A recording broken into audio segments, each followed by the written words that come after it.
Have you ever wondered what shaped the world conqueror Alexander the Great in his early years? Born in the city of Pella, the ancient capital of Macedonia, Alexander was the son of King Philip II and his fourth wife, Olympias.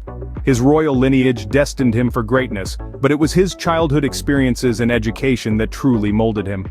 From an early age, Alexander showed signs of an extraordinary character. He was bold, intelligent, and fiercely competitive.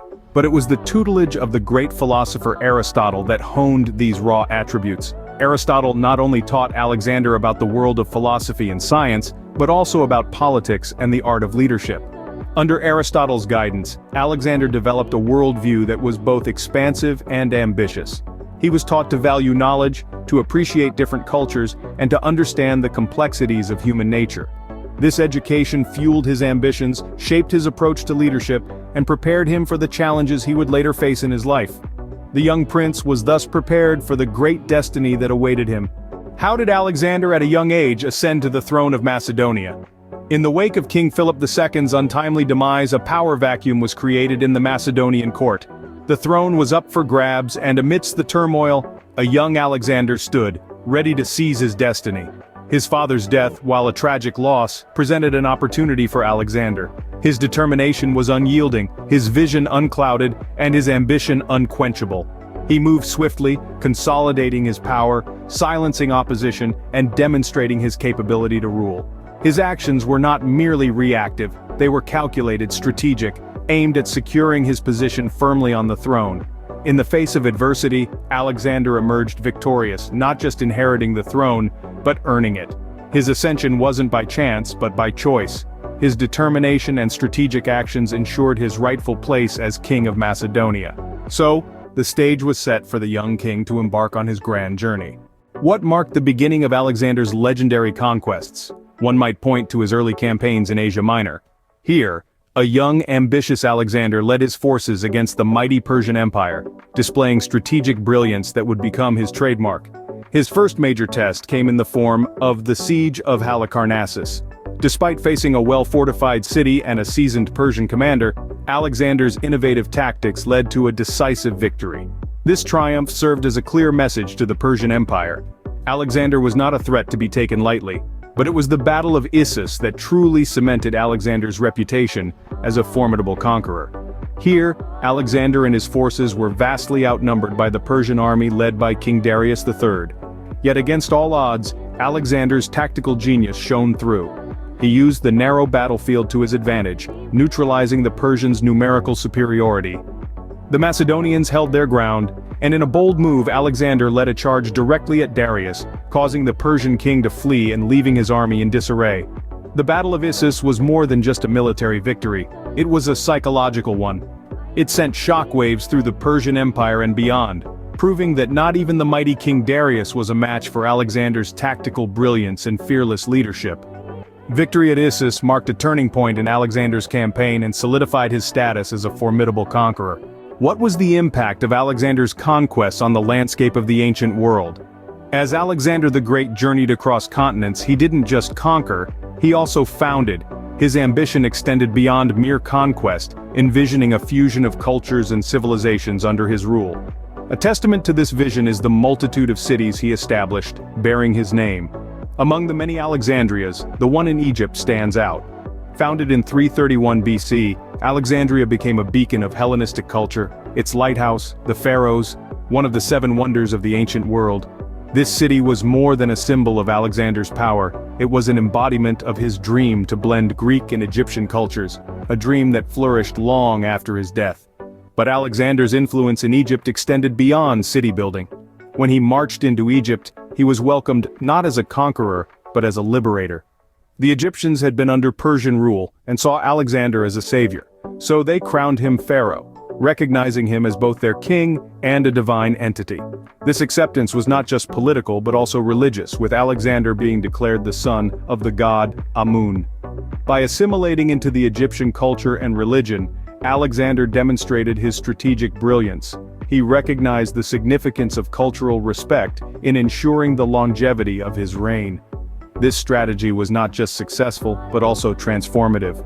Under his rule, Egypt saw a fusion of Hellenistic and Egyptian cultures, a blend that shaped the region's identity for centuries.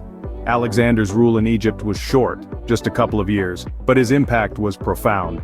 He ushered in the Ptolemaic dynasty, which lasted nearly 300 years, until the death of Cleopatra, the last of the Ptolemaic rulers.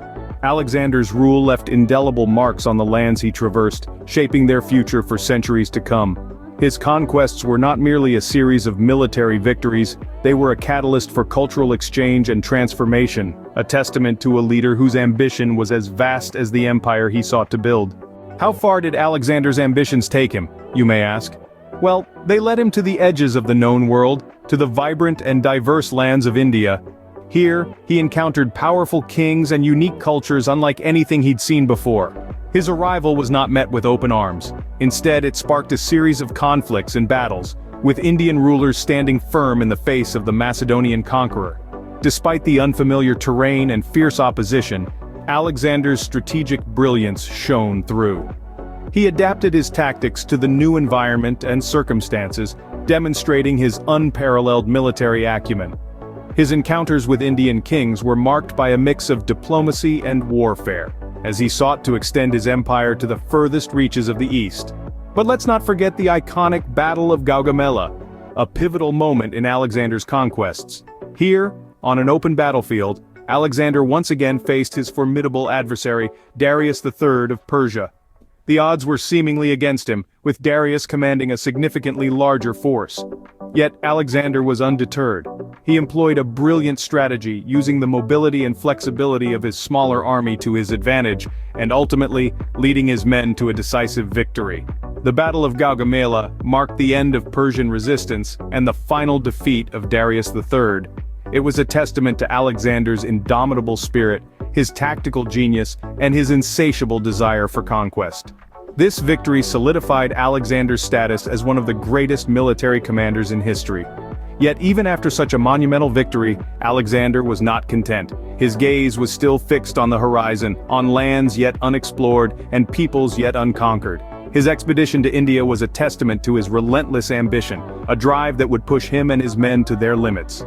Despite facing numerous challenges, Alexander's resolve remained unshaken, pushing him further into the unknown. His journey to India and the Battle of Gaugamela serve as powerful reminders of his relentless pursuit of glory and his indelible mark on the annals of history. How did Alexander's grand journey come to an end? Now that's a tale steeped in mystery and intrigue. Alexander the Great, the man who had conquered the known world, met his end not in battle, but in Babylon. The circumstances surrounding his death remain shrouded in mystery. Some accounts suggest he succumbed to a fever after a bout of heavy drinking, while others hint at the possibility of poisoning. But the story doesn't end with Alexander's demise. His vast empire, stretching from Greece to Egypt and far-off India, wouldn't just fade into oblivion. Instead, it fractured into pieces, each claimed by one of his generals, the Diadochi. This division wasn't a peaceful process, mind you. It sparked a series of wars, aptly named the Wars of the Diadochi, as these generals vied for control, trying to fill the void left by Alexander's departure.